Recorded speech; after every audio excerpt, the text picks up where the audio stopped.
Ya, kimsingi sisi kama TLS kwanza tunaanza kwa kumpongeza. Tumeliona tangazo la kuteuliwa kwake.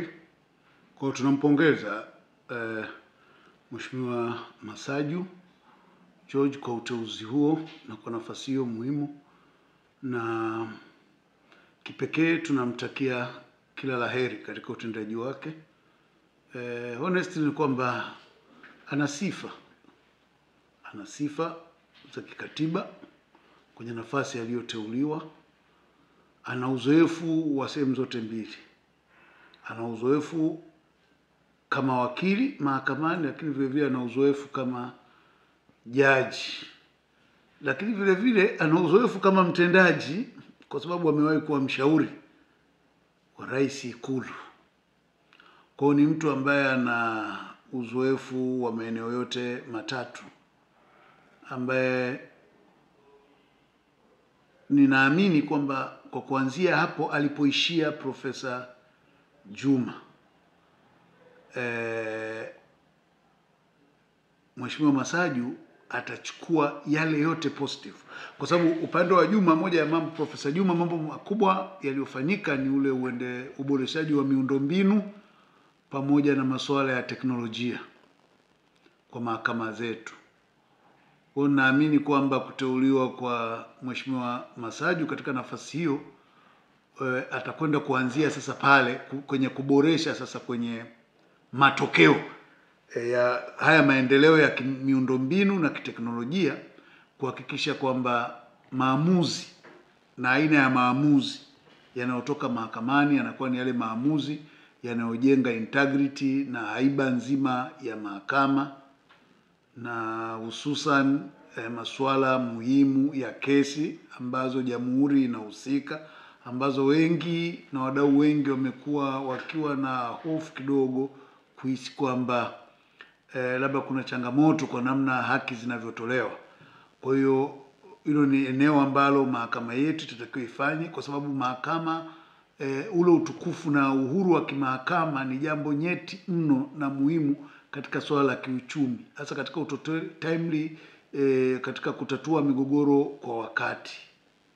Lakini jambo la pili ambalo mimi naliona kwa Masaju kwamba ni fursa pana yetu sisi kama TLS kumwahidi kwamba tutaendelea kushirikiana na mahakama kama ambavyo tumekuwa tukishirikiana na mtangulizi wake.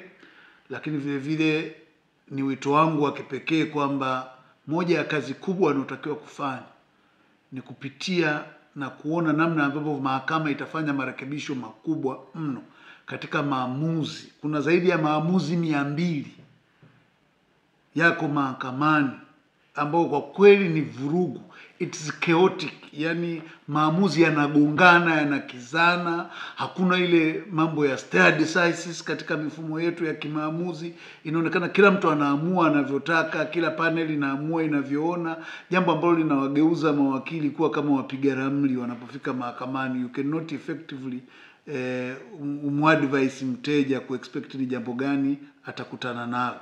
Kwa hiyo ni eneo ambalo ninatarajia Mheshimiwa Jaji Masaju ataanza nalo kuona namna bora ya kufanya. Lakini vile vile swala la mahusiano na mahakama zingine, kwa mfano mahakama ya Afrika ya haki na watu, ni jambo jema kwamba kwa kutumia uzoefu wake vile vile waone namna gani Tanzania tutaweza kurejea kwenye mahakama kama zile, kuona namna bora ya kufanya. Lakini lingine ni tunatarajia vile vile tuone namna gani ambavyo atakwenda kuenhance mahusiano na mashirikiano na wadau wa mahakama kama mawakili, mahakimu, mawakili wa serikali, ili kuona kila mmoja anajiona kwamba anaheshimika na nafasi yake inazingatiwa, na fursa na staha zake anazipata ipasavyo, kuliko hapa nyuma kidogo.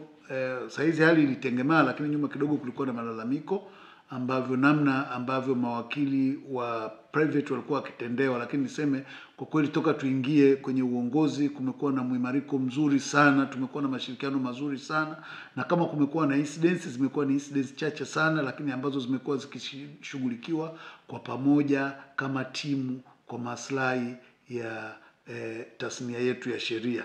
Kwa hiyo mimi kimsingi kama TLS tunamkaribisha na tunamtakia kila laheri na tunamwahidi ushirikiano katika nafasi hiyo mpya ambayo ameteuliwa na atakayoanza kuitumikia kuelekea uchaguzi mkuu. Na swala kuelekea uchaguzi mkuu kipekee vile vile ni muombe na kumshauri Mheshimiwa Jaji Mkuu aone umuhimu wa kukaa na kutafakari kwa nini mwaka 2020 hakuna mtu yoyote aliyetendewa kinyume cha sheria aliyekubali kuja mahakama, ukiondoa labda kesi moja ya kwangu na nyingine ambao nao ilikumbana na technicality za ajabu, jambo ambalo nikaona kwamba ni bora nisiendelee kabisa. Kwa hiyo tunachojaribu kuona ni kwamba mahakama ione na ijirekebishe, ili tuliseme kabisa kwenye swala la uchaguzi, mahakama ijirekebishe na ione umuhimu wa kusikiliza malalamiko ya ushauri ya mashauri ya uchaguzi nje ya mambo ya kiufundi.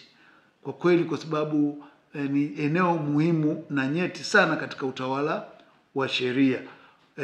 Kuwa na malalamiko makubwa kwa chaguzi zote hizi kama wa serikali, uchaguzi mdogo wa serikali za mitaa pamoja na uchaguzi mkuu, lakini unaona hakuna mtu anaenda mahakamani au watu wanaoenda mahakamani hawaendi kwa kiasi cha kutosha, ni jambo ambalo sio la kujivunia na mahakama linatakiwa litafakari.